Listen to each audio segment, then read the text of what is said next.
The print revolution and it's impact. അതായത് ഈ print വിപ്ലവം അല്ലെങ്കിൽ ഈ പറയുന്ന അച്ചടി കൊണ്ട് വന്നിട്ടുള്ള വിപ്ലവവും അതിൻ്റെ സ്വാധീനവുമാണ് നമ്മൾ നോക്കാൻ പോകുന്നത്. What was the print revolution? എന്താണ് പ്രിൻ്റ് റെവല്യൂഷൻ എന്ന് പറയുന്നത്? അതായത് വലിയൊരു മാറ്റം വരികയാണ്. അച്ചടിയിൽ വലിയ ഒരു മാറ്റം സംഭവിച്ചു. അത് വലിയ യന്ത്രങ്ങൾ കൊണ്ട് വന്നതല്ല, മനുഷ്യരുടെ ജീവിതത്തിൻ്റെ കാഴ്ചപ്പാടുകളെ തന്നെ മാറ്റി വന്നായിരുന്നു. ഇതിനെയാണ് നമ്മൾ പ്രിൻ്റ് റെവല്യൂഷൻ എന്ന് വിളിക്കുന്നത്. What was the print revolution? It was not just a development, a new way of producing books. It transformed the lives of people, changing their relationship to information and knowledge and with institutions and authorities. It influenced popular perceptions and opened up new way of looking at the things എന്നാണ് പറയുന്നത്. അതായത് ചെടി വന്നതോട് കൂടിയിട്ട് ആളുകൾക്ക് അറിവ് വർദ്ധിക്കുന്നു, അല്ലെങ്കിൽ അറിവ് ബന്ധങ്ങൾ തന്നെ മാറുകയാണ്. അവർ ലോകത്തെ കാണുന്ന രീതി പുതിയതായി മാറി. ഭരണകൂടങ്ങളെയും അധികാരങ്ങളെയും കുറിച്ചുള്ള ആളുകളുടെ ചിന്തയും മാറി. പുതിയ ആശയങ്ങൾ മനസ്സിലാക്കാൻ ആളുകൾ തുടങ്ങി. ഇനി ഈ മാറ്റങ്ങൾ ഓരോന്നായിട്ട് നമുക്ക് നോക്കാം. ആദ്യത്തെ എന്താണ്? A new reading public. പുതിയ ഒരു സമൂഹം ഉടലെടുക്കുകയാണ്. എന്തിൻ്റെ? വായനയുടെ. A new reading public. അച്ചടി വന്നതോട് കൂടിയിട്ട് ലോകത്ത് പുതിയ വായനാ സമൂഹം തന്നെ ഉണ്ടായി. With the printing press, a new reading public emerged. Printing reduced the cost of book. എന്താണ്? അച്ചടി വർദ്ധിച്ചു വന്നതോടുകൂടി, അല്ലെങ്കിൽ അച്ചടി വന്നതോട് കൂടിയിട്ട് പുസ്തകങ്ങളുടെ വില കുറഞ്ഞു. ഒരു പുസ്തകം തയ്യാറാക്കാൻ വേണ്ട സമയവും പരിശ്രമവും കുറയുകയും ചെയ്തു. ഒരേ സമയം ഒരുപാട് പുസ്തകങ്ങൾ അച്ചടിക്കാനായിട്ട് സാധിച്ചു. അങ്ങനെ പുസ്തകങ്ങൾ വിപണിയിൽ നിറഞ്ഞു. കൂടുതൽ ആളുകൾ പുസ്തകങ്ങൾക്ക് ലഭ്യമാകുവാൻ തുടങ്ങി. അതുകൊണ്ട് തന്നെ ദിവസേന വായനക്കാരുടെ എണ്ണവും കൂടിക്കൂടി വന്നു. ദെൻ വായനയുടെ ഒരു പുതിയ സംസ്കാരം തന്നെ എന്ത് ചെയ്തു? ഉടലെടുത്തു. മുൻപ് പുസ്തകങ്ങൾ വായിച്ചിരുന്നത് access to books created a new culture of reading. Earlier reading was restricted to the lights. ആദ്യ സമയങ്ങളിൽ ലൈറ്റ് ക്ലാസ്സിലായിരുന്നു, അല്ലെങ്കിൽ ഉയർന്ന രീതിയിലുള്ളവർക്കായിരുന്നു, ഉയർന്ന ഒരു രീതിയിലായിരുന്നു ലൈറ്റ് വിഭാഗം ആളുകൾ മാത്രമായിരുന്നു വായനയുടെ ലോകത്തുണ്ടായിരുന്നത്. സാധാരണ ആളുകൾ എന്തുണ്ടായിരുന്നില്ല? ഈ വായനയുടെ ലോകത്ത് അവർ ഉണ്ടായിരുന്നേ ഇല്ല. പിന്നീട് എന്ത് സംഭവിച്ചു? സാധാരണക്കാർ ജീവിച്ചിരുന്നത് വായ്മൊഴിയായിട്ടുള്ള, അല്ലെങ്കിൽ വായ്മൊഴിയായ കേട്ടുകൊണ്ടിരുന്ന കാര്യങ്ങൾ, അങ്ങനെയൊരു സംസ്കാരത്തിലായിരുന്നു. അവർ വിശുദ്ധ ഗ്രന്ഥങ്ങൾ കേട്ടിരുന്നു, പാട്ടുകൾ കേട്ടു, നാടോടി കഥകൾ കേട്ടു. അറിവ് വായിച്ചല്ല, കേട്ടാണ് അവർ പഠിച്ചിരുന്നത്. ഈ പാട്ടുകൾ എന്നുള്ളത് നമുക്ക് പറയാം ബെല്ലാഡ്സ് ആണ്. They heard sacred text, read out ballads, recited and folk tales narrated. Knowledge was transformed orally. അറിവെന്ന് പറയുന്നത് വായ്മൊഴിയായിട്ടാണ് കിട്ടിയിരുന്നത്. ദെൻ ആളുകൾ ഒരുമിച്ചിരുന്ന് കഥകൾ കേൾക്കും, നാടകം കാണും. ഒറ്റയ്ക്ക് നിശബ്ദമായിട്ട് പുസ്തകം വായിക്കുന്ന ഒരു പതിവൊന്നും ഉണ്ടായിരുന്നില്ല. അച്ചടിക്ക് മുൻപ് പുസ്തകങ്ങൾ വില കൂടിയതും എണ്ണം കുറവുമായിരുന്നതിനാൽ സാധാരണ ആളുകൾക്ക് അത് ലഭ്യമായിരുന്നില്ല. ഓക്കെ. എന്നാൽ അച്ചടി വന്നതോടെ പുസ്തകങ്ങൾ വളരെ കൂടുതൽ ആളുകളിലേക്ക് എത്തി. മുൻപ് കേൾക്കുന്ന ജനങ്ങൾ മാത്രമാണ് ഉണ്ടായിരുന്നത്. പക്ഷേ അതെന്ത് സംഭവിച്ചു? ഇപ്പോൾ വായിക്കുന്ന ജനങ്ങളിലേക്ക് മാറുകയാണ്. ഹിയറിംഗ് പബ്ലിക് എന്ന് പറയുന്നത് ഒരു റീഡിംഗ് പബ്ലിക്കിലേക്ക് മാറുകയാണ്. If earlier there was a hearing public, now a reading public came into being. ആളുകൾക്ക് വായിക്കാനുള്ള ഇഷ്ടം കൂടി. അറിവ് സമ്പാദിക്കാനായിട്ട് ആളുകൾ ശ്രമിച്ചുകൊണ്ടേയിരുന്നു. എന്നാൽ എല്ലാവരും പെട്ടെന്നൊന്നും വായനക്കാരായില്ല. But the transition was not so simple. എങ്കിലും ഈ മാറ്റം അത്ര എളുപ്പമായിരുന്നില്ല. പുസ്തകങ്ങൾ വായിക്കാനായിട്ട് അക്ഷരജ്ഞാനം വേണം. യൂറോപ്പിൽ പല രാജ്യങ്ങളിലും 20-ാം നൂറ്റാണ്ട് വരെയും വായന വളരെ കുറവായിരുന്നു, അല്ലെങ്കിൽ അതിന് കഴിവുള്ള, സ്കില്ലുള്ള ആളുകൾ കുറവായിരുന്നു. അപ്പോൾ ഒരു ചോദ്യം വന്നു, വായിക്കാൻ അറിയാത്ത ആളുകളെ അച്ചടിച്ച പുസ്തകങ്ങളോട് എങ്ങനെ ആകർഷിക്കാം? അതിന് ഒരു നല്ല വഴി ഉണ്ടായിരുന്നു. വായിക്കാൻ അറിയാത്തവർക്ക് പുസ്തകങ്ങൾ കേട്ട് ആസ്വദിക്കാമെന്ന് അവർ ചിന്തിച്ചു. അതുകൊണ്ട് തന്നെ അവർ ബല്ലാഡുകൾ, നാടോടി കഥകൾ, ചിത്രങ്ങളോട് കൂടിയ പുസ്തകങ്ങളെല്ലാം അച്ചടിച്ചു. ഈ കഥകളും പാട്ടുകളും ഗ്രാമങ്ങളിൽ, എന്താ പറയുക, മാർക്കറ്റുകളിൽ അല്ലെങ്കിൽ ടേണുകളിൽ ആളുകൾക്ക് മുന്നിൽ പാടുകയും വായിക്കുകയും ഒക്കെ ചെയ്തു കൊടുത്തു. ദെൻ വായ്മൊഴിയും അച്ചടിയും ചേർന്നപ്പോൾ oral culture thus entered print and printed material was orally transmitted. ഇങ്ങനെ വായ്മൊഴി സംസ്കാരം അച്ചടിയിലേക്ക് കിടന്നു. അങ്ങനെ എന്ത് സംഭവിച്ചു? വായ്മൊഴിയും വായനയും തമ്മിലുള്ള അതിർത്തി അങ്ങ് മങ്ങിപ്പോയി. കേൾക്കുന്ന ജനങ്ങളും വായിക്കുന്ന ജനങ്ങളും ഒന്നായിട്ട് ചേർന്ന് വന്നു. ദെൻ ഈ പറയുന്ന ബെല്ലാഡ്, ഇവിടെ ഒരു ന്യൂ വേർഡ്സ് കൊടുത്തിട്ടുണ്ട്. ബാലഡ് എന്ന് പറഞ്ഞു കഴിഞ്ഞാൽ പാടുകയോ വായിക്കുകയോ ചെയ്യുന്ന ചരിത്ര കഥയാണ് ബാലഡ്. ടേൺ എന്ന് പറഞ്ഞു കഴിഞ്ഞാൽ ആളുകൾ കൂടി ചേർന്ന സംസ്കാരം, എന്താ പറയുക, ഭക്ഷണം കഴിക്കുന്ന, സംസാരിക്കുന്ന സ്ഥലങ്ങളെയാണ് നമ്മൾ ടേണുകൾ എന്ന് പറഞ്ഞിരിക്കുന്നത്. ഇങ്ങനെ അച്ചടിയെ വിപ്ലവം, ഒരു യന്ത്രത്തിൻ്റെ കഥ മാത്രമല്ല, മനുഷ്യരുടെ ചിന്തയും അറിവും ജീവിതവും മാറ്റിയ ഒരു വലിയ കഥയാണെന്ത്? അച്ചടിയുടെ കഥ. നിങ്ങളിനി ചെയ്യേണ്ടത് ഇവിടെയുള്ള ഈ ഷോർട്ട് നോട്ട്സുകൾ വായിച്ചു പോവുക. നമ്മുടെ ഈ ടെക്സ്റ്റിലെ അതിൻ്റെ ഒരു ബ്രീഫ് പോയിന്റുകളാണ് ഈ കൊടുത്തിരിക്കുന്നത്. നിങ്ങൾക്കിത് പഠിക്കാനായിട്ട് ഈസി ആയിരിക്കും. The print revolution changed the way knowledge and information were shared. It was not just a new technology but a social and cultural transformation. The printing press reduced the cost of books and increased their production. Books became easily available and reached a wider audience. A new reading public emerged with the spread of printed books. ഈ എല്ലാ പോയിന്റുകളും നോക്കുക, ഈസിയാണ്. Okay, നമുക്ക് next പേജിലേക്ക് പോവാം. Next page religious debates and the fear of print എന്നുള്ളതാണ്. Okay, religious debates and fear of print. എന്താണ് നമുക്ക് അവിടെ നോക്കാനുള്ളത്? അതായത് മതചർച്ചകളും അച്ചടിയെ പറ്റിയുള്ള ഭയവും ആണ് ഇവിടെ നമ്മൾ പഠിക്കാനായിട്ട് പോകുന്നത്. എന്ത് സംഭവിച്ചു? അച്ചടി വന്നപ്പോൾ ലോകത്തൊരു വലിയ മാറ്റം സംഭവിച്ചു. അതായത് ഒരാളുടെ ചിന്തകൾക്ക് ദൂരെ എത്താനായിട്ട് സാധിച്ചു. അപ്പോൾ എന്താണ്? മുൻപൊരാശയം കുറച്ച് ആളുകൾ മാത്രമേ അറിയാമായിരുന്നുള്ളൂ. പക്ഷേ അച്ചടിയുടെ സഹായത്തോടെ ആശയങ്ങൾ വളരെ വേഗത്തിൽ സ്പ്രെഡ് ചെയ്യാനായിട്ട് തുടങ്ങി. വളരെ വേഗം എല്ലാ ആളുകളിലേക്കും എത്താനായിട്ട് തുടങ്ങി. അച്ചടി തുറന്ന ഒരു ലോകം, അതായത് ചർച്ചകളുടെ ഒരു പുതിയ ലോകത്തെ തന്നെ തുറന്നു വെച്ചു. അച്ചടിയിലൂടെ ചർച്ചകളും വാദങ്ങളും നടന്നു. ഭരണകൂടങ്ങളോ മതാധികാരികളോ അഭിപ്രായ വ്യത്യാസമുള്ള ആളുകളും തങ്ങളുടെ ചിന്തകൾ അച്ചടിച്ച് പ്രചരിപ്പിക്കാനായിട്ട് തുടങ്ങി. അതായത് ചില ആളുകൾക്ക് മതം, ഭരണകൂടങ്ങൾ അങ്ങനെയുള്ള അഭിപ്രായ വ്യത്യാസങ്ങൾ വരും. അവരും അവരുടെ അഭിപ്രായങ്ങൾ എന്ത് ചെയ്യാൻ തുടങ്ങി? അച്ചടിക്കാനും അത് പ്രിൻ്റ് ചെയ്യാനും അല്ലെങ്കിൽ ആളുകളിലേക്ക് എത്തിക്കാനുമായിട്ട് തുടങ്ങി. അച്ചടിച്ച വാക്കുകൾക്ക് ആളുകളുടെ ചിന്തകളെ മാറ്റാൻ സാധിച്ചു. പ്രവർത്തികൾക്ക് പ്രേരിപ്പിക്കാൻ, ആളുകളെ ഒരു പ്രവൃത്തി ചെയ്യാൻ പ്രേരിപ്പിക്കാനും സാധിച്ചു.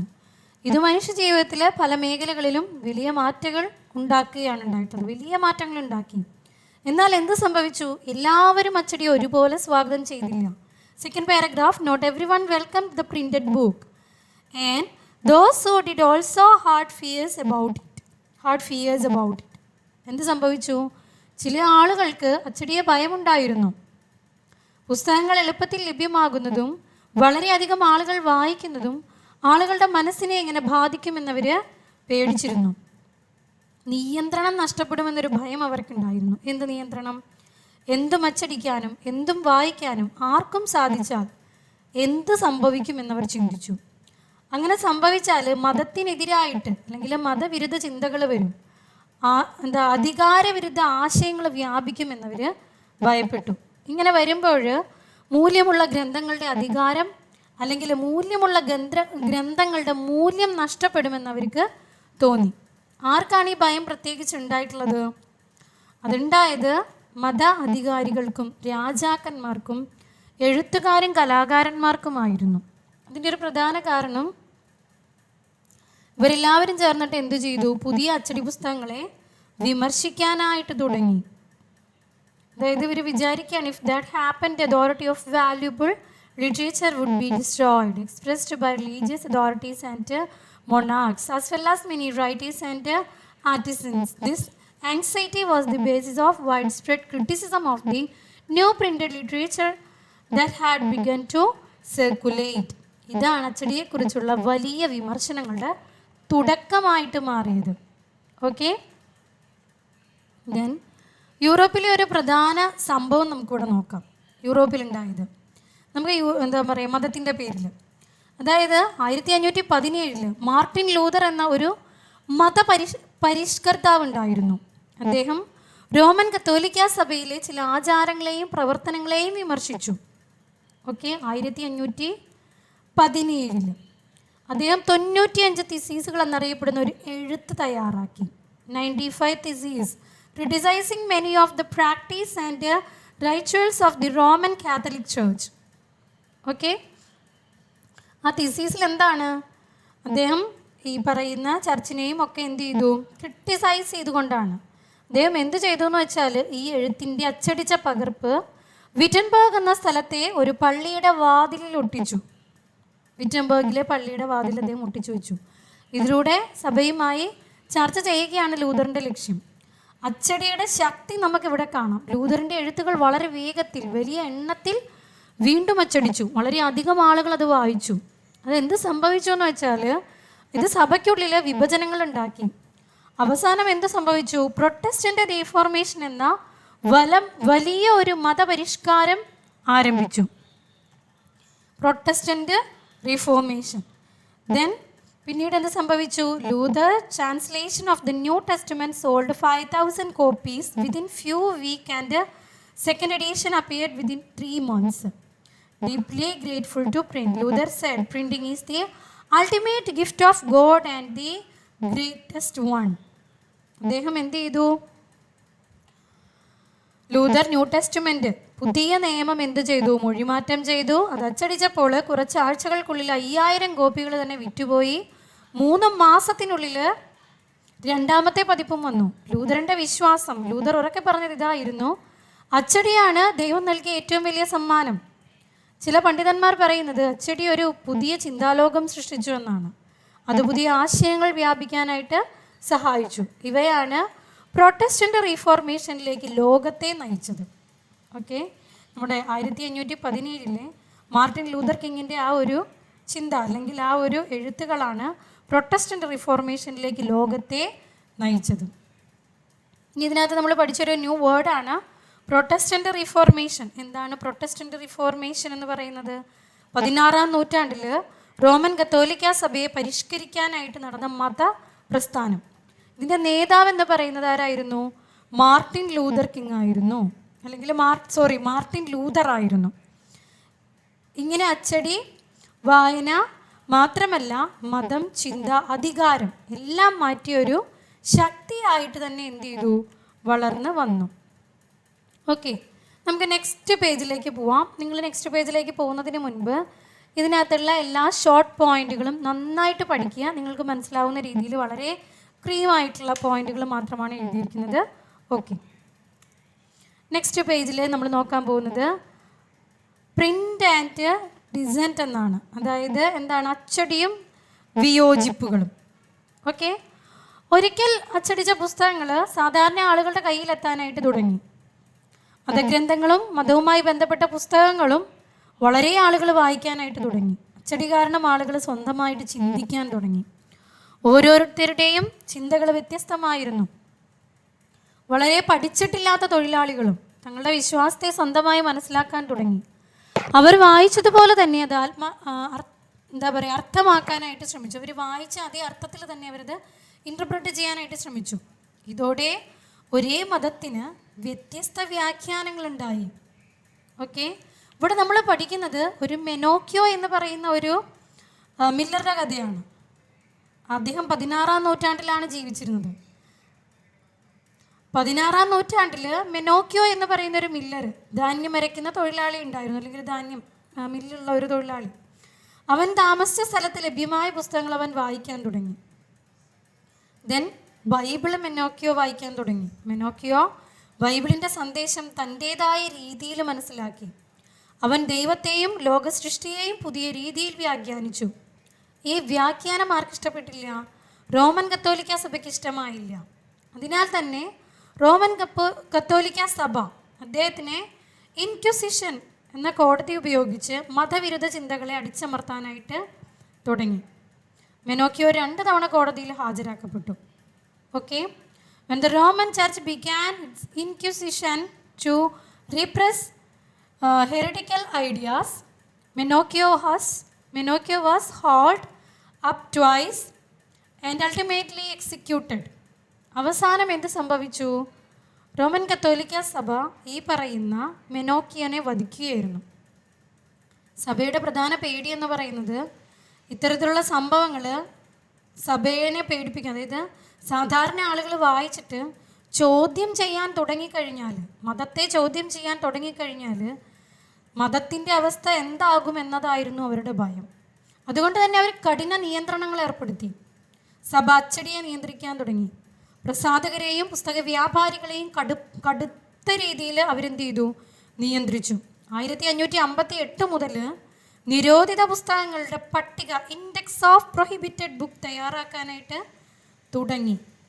ചരിത്രത്തിൻ്റെ കഥ മക്കാബ്രെ ഡാൻസ് എന്ന് പറയുന്നൊരു സംഭവമുണ്ട്. മക്കാബെ ഡാൻസ് ഇതാണ് ഈ പറയുന്നത്.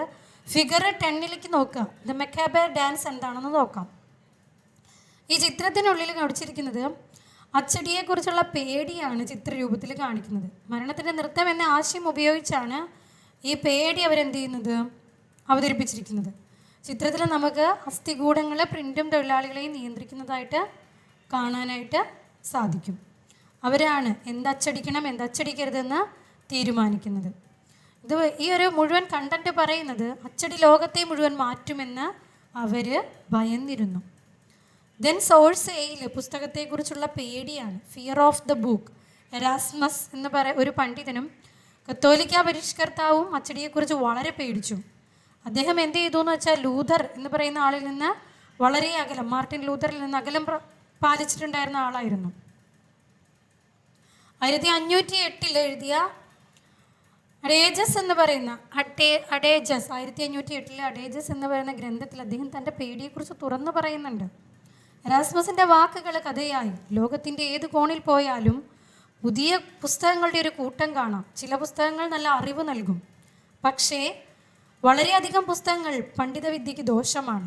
അവ ലോകത്തെ ചെറിയ അർത്ഥമില്ലാത്ത മതവിരുദ്ധമായ വാക്കുകളാൽ നിറയ്ക്കുന്നു. അങ്ങനെ നല്ല പുസ്തകങ്ങളുടെ മൂല്യം പോലും നഷ്ടപ്പെടുമെന്ന് അദ്ദേഹം എഴുതി. ഓക്കെ, ഇതിനകത്ത് നമ്മൾ പുതിയതായിട്ട് പഠിച്ച വേർഡ്സുകൾ ഇവിടെ ഉണ്ട്. അതൊക്കെയാണ് ഇൻക്വിസിഷൻ, ഹെററ്റിക്കൽ. എന്താണ് ഇൻക്വിസിഷൻ എന്നും ഹെററ്റിക്കൽ എന്ന് പറഞ്ഞു കഴിഞ്ഞാൽ സഭയുടെ ഉപദേശങ്ങൾക്കെതിരെയുള്ള വിശ്വാസങ്ങളാണ്. ഓക്കെ, ദെൻ സെഡീഷ്യസ് എന്ന് പറഞ്ഞു കഴിഞ്ഞാൽ ഭരണകൂടത്തിനെതിരായ വാക്കുകളോ പ്രവൃത്തികളോ ഒക്കെയാണ്. ഓക്കെ, ദെൻ ഇതുകൊണ്ട് എന്താ നമ്മൾ മനസ്സിലാക്കിയത്? ഈ ഒരു പേജിൽ നിന്ന് ആളുകൾക്ക് പേടിയുണ്ടായി. അച്ചടി വന്നാൽ ആളുകൾ ചിന്തിക്കുമെന്നും അത് മതത്തിനും ഭരണകൂടത്തിനുമൊക്കെ വലിയ ഭീഷണിയാകുമെന്നുമാണ് അവർ ഭയന്നത്. Printed and design. Printed help spread new and ഡിസെൻറ്റിങ്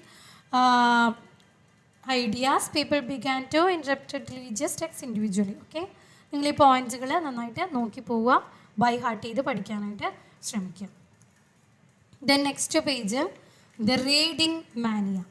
നമ്മൾ പോകുന്നത് ഇനി നെക്സ്റ്റ് പേജ് ആയിട്ടുള്ള റീഡിങ് മാനിയയിലേക്കാണ്. എന്താണ് റീഡിങ് മാനിയ? റീഡിങ് മാനിയ എന്നൊക്കെ നമ്മൾ ഇഷ്ടംപോലെ കേട്ടിട്ടുണ്ട് അല്ലേ? ഒരു ആവേശം പോലെ നമുക്ക് ഈ കഥ ഒരു വായനയുടെ ഒരു ആവേശം അല്ലെങ്കിൽ ഒരു മാനിയായിട്ട് വന്നു. ഒരിക്കൽ യൂറോപ്പിൽ 17-ാം നൂറ്റാണ്ടിലും 18-ാം നൂറ്റാണ്ടിലും ഒക്കെ വലിയ മാറ്റമുണ്ടായി. എന്തായിരുന്നു വലിയ മാറ്റം എന്ന് വെച്ച് കഴിഞ്ഞാൽ ആളുകൾ ഭയങ്കരമായിട്ട് വായിക്കാനായിട്ട് തുടങ്ങി. Through the 17th and 18th centuries, literacy rate went up in the most part of the Europe. ആളുകൾ കൂടുതൽ വായിക്കാൻ തുടങ്ങി. വായന അറിയുന്നവരുടെ എണ്ണം എന്ത് ചെയ്യാൻ തുടങ്ങി? കൂടുന്നു. ഈ കാലഘട്ടത്തിൽ യൂറോപ്പിൻ്റെ പല ഭാഗങ്ങളിലും അക്ഷരജ്ഞാനം വളരെ കൂടുതലായി. വ്യത്യസ്ത സഭകൾ ഗ്രാമപ്രദേശങ്ങളിൽ എന്ത് ചെയ്തു? സ്കൂളുകൾ തുറന്നു. അങ്ങനെ കർഷകരും തൊഴിലാളികളും വായിക്കാനും എഴുതാനും പഠിക്കാനും ഒക്കെ തുടങ്ങി.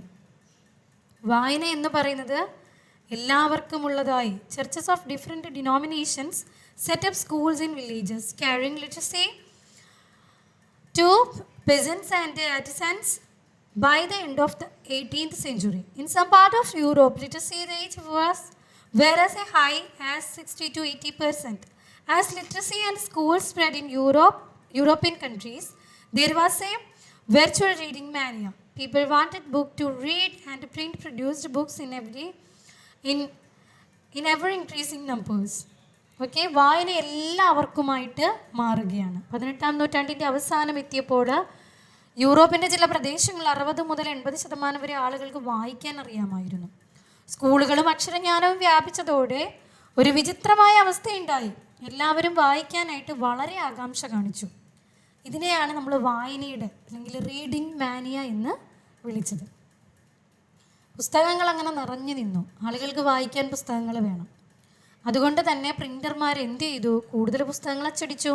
പുസ്തകങ്ങളുടെ എണ്ണം ദിവസേന വർദ്ധിച്ചു.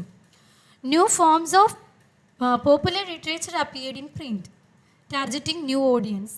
Book sellers employed peddlers who roamed around villages carrying little books for sale.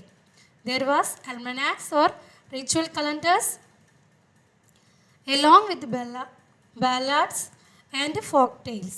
But other form of reading matter largely for entertainment began to reach ordinary readers as well. In England, penny chapbook were carried by petty peddlers known as chapmen.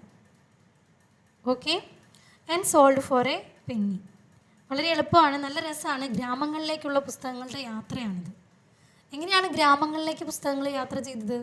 പുതിയ വായനക്കാർ ഗ്രാമങ്ങളിലുണ്ടായി. അവർക്കായിട്ട് പുസ്തക വ്യാപാരികൾ ഒരു പ്രത്യേക മാർഗം കണ്ടെത്തി. അവർ പെഡ്ലർമാരെ ഗ്രാമങ്ങളിലേക്ക് അയച്ചു. ഈ പെഡ്ലർമാർ എന്ന് പറഞ്ഞു കഴിഞ്ഞാൽ ഗ്രാമങ്ങളിൽ പോയിട്ട് നടന്നു പോയിട്ട് ചെറിയ പുസ്തകങ്ങൾ വിൽപ്പന നടത്തിയിട്ട് വരുന്നവരാണ് പെഡ്ലർമാർ. ഓക്കെ, ജനപ്രിയ പുസ്തകങ്ങൾ ഉണ്ടായി. അങ്ങനെ ഗ്രാമങ്ങളിലെ ആളുകൾക്ക് വളരെ ഇഷ്ടമായത് കലണ്ടറുകൾ, പാട്ടുകൾ, നാടോടിക്കഥകൾ ഇവയെല്ലാം അവർക്ക് ഇഷ്ടപ്പെട്ടു. വായിക്കാൻ ലളിതമായിരുന്നു. ഇത് മാത്രമൊന്നുമല്ല, എൻ്റർടൈൻമെൻറ്റിനുള്ള റീഡിംഗ് ഉണ്ടായിരുന്നു. അറിവിനായി മാത്രമല്ല വിനോദത്തിനായിട്ടും ആളുകൾ വായിക്കാൻ തുടങ്ങി. ഇംഗ്ലണ്ടിലെ പെന്നി ചാപ്പ് ബുക്കുകൾ വളരെ പ്രിയമായി. അതായത് ചെറിയ ചെറിയ പുസ്തകങ്ങൾ, ഒരു പെന്നിക്കൊക്കെ കിട്ടുന്ന പുസ്തകം, വളരെ വളരെ ചെറിയ പുസ്തകങ്ങളായിരുന്നു. പെഡ്ലർമാർ അവ വിൽപ്പന നടത്തി. ഒരു പെന്നിക്ക് വാങ്ങാൻ കഴിയുന്നതിനാൽ പാവപ്പെട്ടവർക്കും ഈ പുസ്തകങ്ങൾ എന്ത് ചെയ്തു? ലഭിച്ചു. ഇനി നമ്മൾ ഫ്രാൻസിലേക്ക് വരുമ്പോൾ ഫ്രാൻസിലെ പുസ്തകങ്ങളെ പറ്റിയാണ് പറയുന്നത്. The periodic press developed from the early 18th century, combining information about current affairs with entertainment. Newspapers and journals carried information about wars and trades as well as new of development in other places. Then നമ്മൾ എന്താ പറയുന്നത് next then നമ്മൾ പറയുകയാണ് in France ഫ്രാൻസിൽ എന്താ ബിബ്ലിയോടെക് blue എന്ന പേരുള്ള ചെറിയ പുസ്തകങ്ങളുണ്ടായിരുന്നു. എന്താണ് അതിൻ്റെ പേര്? ഇൻ ഫ്രാൻസ് വരെ ബിബ്ലിയോടെക് ബ്ലൂ എന്ന് പറയുന്നു. ബിബ്ലിയോടെക് ബ്ലൂ എന്ന് പറഞ്ഞു കഴിഞ്ഞാൽ അതൊരു ചെറിയ പുസ്തകമാണ്. കുറഞ്ഞ വിലയിലും നീല നിറത്തിലുള്ള കവറോടെയും വിൽപ്പന ചെയ്തു വന്ന പുസ്തകങ്ങളാണ്. Okay, which were low priced small book printed on a poor quality paper and bound in a cheap blue covers-ലുണ്ടായിരുന്ന ബുക്കുകളായിരുന്നു. ഇതിനകത്ത് ചില പുസ്തകങ്ങൾ എന്തായിരുന്നു? പ്രണയകഥകളായിരുന്നു. കഥകളും ചരിത്രങ്ങളും ഉണ്ടായിരുന്നു. അവ 4-6 പേജുകളുള്ള ചെറിയ ചെറിയ പുസ്തകങ്ങളാണ്. ചിലത് ചരിത്ര കഥകളായിരുന്നു. അവ മുമ്പത്തെ സംഭവങ്ങളെയൊക്കെ എന്ത് ചെയ്തു? കഥകളായിട്ട് പറഞ്ഞിരുന്നു. ഇങ്ങനെ വിവിധ വലിപ്പത്തിലും വിവിധ ആവശ്യങ്ങൾക്കുമായിട്ട് പുസ്തകങ്ങൾ ഉണ്ടായി. ഇനി 18-ാം നൂറ്റാണ്ടിൻ്റെ തുടക്കത്തിൽ പത്രങ്ങളും മാസികകളും ഉണ്ടായി. ഓക്കെ, അവ വാർത്തകളും വിനോദങ്ങളും ഒന്നിച്ചു നൽകി. യുദ്ധങ്ങളെക്കുറിച്ചും വ്യാപാരത്തെക്കുറിച്ചും മറ്റു പ്രദേശങ്ങളിലെ വികസനങ്ങളെക്കുറിച്ചും ഡെവലപ്മെൻറ്റ്സിനെ കുറിച്ചും ആളുകൾക്ക് വാർത്തകൾ ലഭിച്ചു. ഇനി എന്ത് ചെയ്തു? Similarly the idea of scientist and philosophers now become more accessible. ശാസ്ത്രജ്ഞരും തത്വചിന്തകരും പറഞ്ഞ ആശയങ്ങൾ എല്ലാവർക്കും എളുപ്പത്തിൽ ലഭിച്ചു. സാധാരണ ആളുകൾക്കും എളുപ്പത്തിൽ ലഭിച്ചു. പഴയ ശാസ്ത്രീയ ഗ്രന്ഥങ്ങൾ സമാഹരിച്ച് എന്ത് ചെയ്തു? അച്ചടിച്ചു. ഐസക് ന്യൂട്ടൻ പോലെയുള്ള ശാസ്ത്രജ്ഞർ തങ്ങളുടെ കണ്ടെത്തലുകൾ അച്ചടിച്ച് പ്രസിദ്ധീകരിച്ചു. അത് വളരെയധികം ആളുകളെ ശാസ്ത്രത്തിലേക്ക് ആകർഷിച്ചു. വലിയ ചിന്തകരുടെ ആശയങ്ങൾ Thomas Paine, Voltaire, Jean Jacques Rousseau,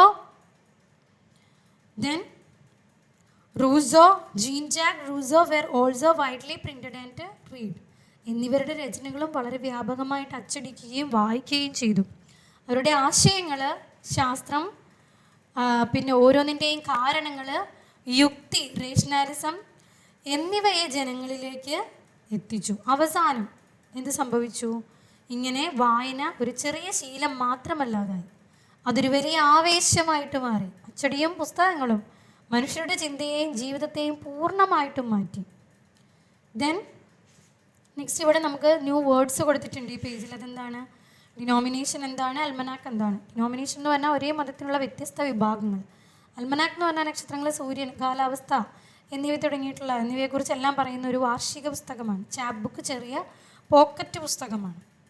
okay, ഇതാണ് മൊത്തത്തിൽ നമുക്ക് ആ പേജിൽ നിന്ന് പഠിക്കാനുള്ളത്. The reading manual. During the 17th and 18th centuries, literacy rate increased across Europe. നിങ്ങൾ ആ ഷോർട്ട് പോയിന്റുകളിലേക്കൂടെ പോവുക, അത് നന്നായിട്ട് പഠിക്കുക.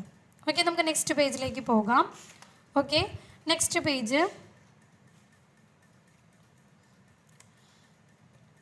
നിങ്ങൾ ഈ പേജിലെ കുറച്ചും കൂടിയുള്ള നമ്മുടെ പോയിന്റ്സുകൾ നോക്കി പോവുക. In England, penny chapbook was sold cheaply by chapman. In France, low-cost books called then low-cost book എന്തായിരുന്നു? Bibliothèque Blue became popular. Short romance and historical stories reach ordinary readers. അങ്ങനെയുള്ള എല്ലാ പോയിന്റുകളും നന്നായിട്ട് പഠിക്കുക. നമുക്ക് നെക്സ്റ്റ് പേജ് നോക്കാം. Next page എന്ന് പറയുന്നത്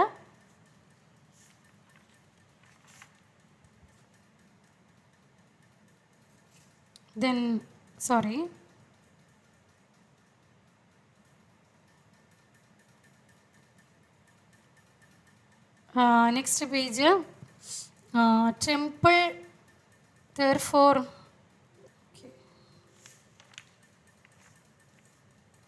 print culture and the French Revolution. അല്ലേ? ടെമ്പിൾ,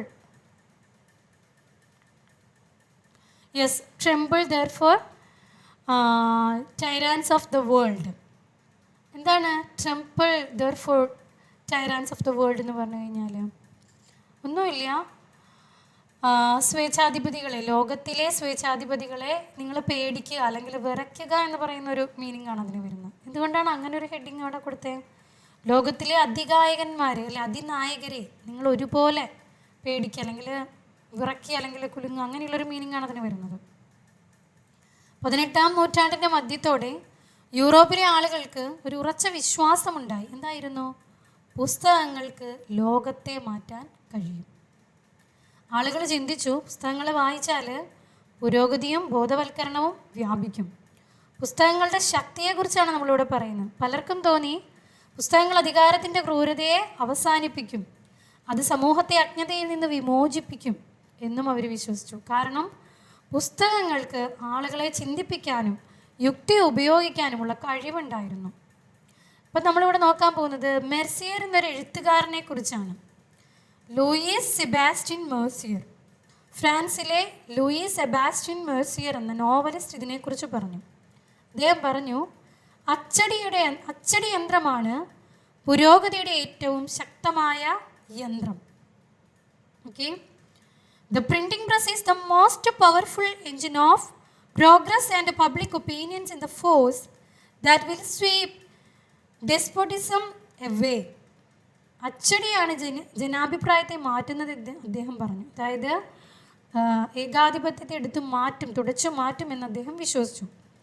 മെർസിയറിൻ്റെ നോവലുകളിൽ കഥാപാത്രങ്ങൾ വായനയിലൂടെ മാറുന്നതായിട്ട് കാണാം. അവർ പുസ്തകങ്ങളുടെ ലോകത്ത് മുഴുകിപ്പോകുന്നു. വായന അവരെ കൂടുതൽ ബുദ്ധിമാന്മാരാക്കുന്നു. അതിനായകതയെ തകർക്കുന്ന ശക്തി എന്ന് അദ്ദേഹം പുസ്തകങ്ങളെ വിശ്വസിച്ചു. മെർസിയർ അടിയുറച്ച് വിശ്വസിച്ചത് അച്ചടി ബോധവൽക്കരണം നടത്തും, അത് ലീഡേഴ്സിനെ അല്ലെങ്കിൽ അതിനായകന്മാരെ, നമ്മുടെ സ്വേച്ഛാധിപരണത്തെ നശിപ്പിക്കും. അതിനാൽ അദ്ദേഹം ധൈര്യമായി വിളിച്ചു പറഞ്ഞു, ലോകത്തിലെ അതികായകന്മാരെ നിങ്ങളൊന്ന് പേടിച്ചുകൊള്ളൂ, വായനക്കാർ വന്നിരിക്കുന്നു, അല്ലെങ്കിൽ വായിക്കുന്ന ആളുകൾ ഉണ്ടായിരിക്കുന്നു. സോസ് ബിയിൽ മെർസിയർ പറയുകയാണ്, ഒരു ദിവസം ഞാനൊരു പുസ്തകം വായിച്ചു, വായനയിൽ ഞാൻ അത്രയേറെ മുഴുകി, ലോകം തന്നെ മറന്നു. സമയം എങ്ങനെ പോയെന്ന് എനിക്കറിയില്ല. എൻ്റെ മനസ്സിൽ പുതിയ ചിന്തകൾ പിറന്നു, അവ എൻ്റെ ബുദ്ധിയെ പൂർണ്ണമായി മാറ്റി. ഇതാണ് വായനയുടെ ശക്തി എന്നാണ് അദ്ദേഹം ആ സോഴ്സ് ബിയിൽ പറയുന്നത്. ഇനി നെക്സ്റ്റ് നമുക്ക് നോക്കാം print culture and French revolution. അതായത് അച്ചടി സംസ്കാരവും ഫ്രഞ്ച് റെവല്യൂഷനും. അച്ചടി സംസ്കാരമാണ് ഫ്രഞ്ച് വിപ്ലവത്തിന് വഴിയൊരുക്കിയത്. പല ചരിത്രകാരന്മാരും ഇങ്ങനെ വാദിക്കുന്നുണ്ട്. എങ്ങനെ അച്ചടി വിപ്ലവത്തിലേക്ക് നയിച്ചു? ഇതിന് പ്രധാനമായിട്ടും 3 കാരണങ്ങളാണ് ചരിത്രകാരന്മാർ പറയുന്നത്. നന്നായിട്ട് നോട്ട് ചെയ്യുക, വളരെ ഇമ്പോർട്ടൻ്റ് ആണത്. എങ്ങനെ അച്ചടി വിപ്ലവത്തിലേക്ക് നയിച്ചു? ഒന്നാമത്തെ കാരണം ബോധവൽക്കരണ ചിന്തകളാണ്. ഓക്കെ, എൻലൈറ്റ്മെൻറ്റ് തിങ്കേഴ്സ് അല്ലെങ്കിൽ എൻലൈറ്റ്മെൻറ്റ് തിങ്ക്. അച്ചടി ബോധവൽക്കരണ ചിന്തകരുടെ ആശയങ്ങൾ വ്യാപകമായിട്ട് പ്രചരിപ്പിച്ചു. അവരുടെ എഴുത്തുകൾ അന്ധവിശ്വാസത്തെയും അതിനായകത്വനെയും അല്ലെങ്കിൽ ആ ലീഡേഴ്സിനെയും വിമർശിച്ചു. ക്ലിയർ ആണല്ലോ? അതായത് enlightenment thinkers collectively their writing provided a critical commentary on a tradition, superstition and despotism. Okay, അവർ പറഞ്ഞു യുക്തിയാകണം ഭരണത്തിൻ്റെ അടിസ്ഥാനം. അവർ സഭയെയും രാജാവിനെയും ചോദ്യം ചെയ്തു. അവർ ചർച്ചിനെയും കിങ്ങിനെയും ഒക്കെ എന്ത് ചെയ്തു? ചോദ്യം ചെയ്തു. ഈ ചിന്തകർ സഭയുടെ അധികാരത്തെയും രാജാക്കന്മാരുടെ ക്രൂരമായിട്ടുള്ള ഭരണത്തെയും ചോദ്യം ചെയ്തു. പരമ്പരാഗതമായി സ്വീകരിച്ചിരുന്ന സാമൂഹികമായിട്ടുള്ള ഒരു ഓർഡർ അവർ വിമർശിച്ചു. ദെൻ വോൾട്ടയർ, റൂസോ പോലെയുള്ള ഇവരുടെ രചനകൾ ആളുകൾ വായിക്കാൻ തുടങ്ങി. അല്ലേ? വോൾട്ടയർ, റൂസോയൊക്കെ നമുക്കറിയാം. മനുഷ്യന് സ്വതന്ത്രനായിട്ട് ജനിക്കുന്നു, അവനിവിടെയും ചങ്ങലകളാണെന്നൊക്കെ പറഞ്ഞിട്ടുള്ള അദ്ദേഹത്തിൻ്റെ വളരെ ഫേമസ് ആയിട്ടുള്ള കോട്ടുകളൊക്കെ ഉണ്ട്. അത് വായിച്ചവർ ലോകത്തെ പുതിയ കണ്ണുകളോടെ കണ്ടു. ആ കണ്ണുകൾ അല്ലെങ്കിൽ ഈ ലോകത്തെ കാണുന്നവർ ചോദ്യം ചെയ്യുന്ന, വിമർശിക്കുന്ന, യുക്തിപരമായിട്ടുള്ള ആളുകളായിരുന്നു. ഇനി രണ്ടാമത്തെ സെക്കൻഡ് പോയിന്റ് എന്ന് പറയുന്നത് ചർച്ചയുടെ പുതിയ സംസ്കാരമാണ്. Printed created a new culture of dialogues and debates. First point എന്തായിരുന്നു? Enlightenment think. Second one is printed created a new culture of dialogue and debates. അച്ചടി ഒരു പുതിയ സംവാദ സംസ്കാരം, ഒരു ഡിബേറ്റ് കൾച്ചർ ഉണ്ടാക്കി. ആളുകൾ വാല്യൂസ്, ലോസ് ഒക്കെ എന്ത് ചെയ്തു? ചർച്ച ചെയ്തു. ആളുകൾ മൂല്യങ്ങളെക്കുറിച്ച് ചർച്ച ചെയ്തു. ആളുകൾ നിയമങ്ങളെക്കുറിച്ച് ചർച്ച ചെയ്തു. സ്ഥാപനങ്ങളെക്കുറിച്ച് ചർച്ച ചെയ്യുകയാണ് ഉണ്ടായിട്ടുള്ളത്. Okay, within their public culture new ideas of social revolution came into the being. അവർ പഴയ ആശയങ്ങളെ ചോദ്യം ചെയ്തു. ഇതിനെയൊക്കെ ചോദ്യം ചെയ്യുമ്പോൾ എന്ത് സംഭവിക്കുന്നു? പുതിയ ആശയങ്ങൾ പറക്കുകയാണ്. ഈ ചർച്ചകളിലൂടെ സാമൂഹിക വിപ്ലവത്തിൻ്റെ പുതിയ ആശയങ്ങൾ ജനിച്ചു. ജനങ്ങൾ മാറ്റം വേണമെന്ന് ആഗ്രഹിച്ചു തുടങ്ങി. ഇനി മൂന്നാമത്തെ പോയിന്റ് എന്താണ്? തേർഡ് പോയിന്റ് ഈസ് ദാറ്റ് രാജവംശത്തെ വിമർശിക്കാനായിട്ട് തുടങ്ങി.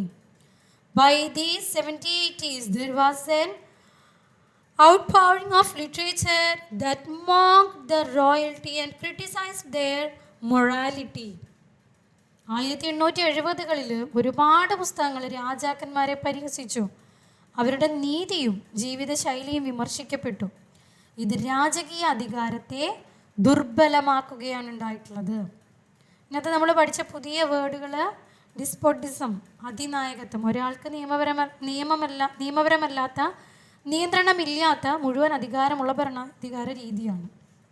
ഈ ഒരു പേജിൽ നമ്മൾ പഠിക്കുന്നത് അച്ചടി വെറും പുസ്തകങ്ങളുടെ കഥയല്ല, അത് ജനങ്ങളുടെ ചിന്തകളെ മാറ്റിയ, ജനങ്ങളെ ഉണർത്തിയ, ഒരു വലിയ വിപ്ലവത്തിലേക്ക് ലോകത്തെ നയിച്ച കഥയാണ്.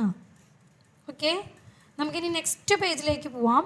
നെക്സ്റ്റ് പേജിലേക്ക് പോകുന്നതിന് മുമ്പായിട്ട് നിങ്ങൾ ഓരോരുത്തരും ഈ ഒരു ഷോർട്ടായിട്ടുള്ള ക്രീമായിട്ടുള്ള പോയിന്റുകൾ നന്നായിട്ട് വായിച്ച് നോക്കുക, പഠിക്കുക.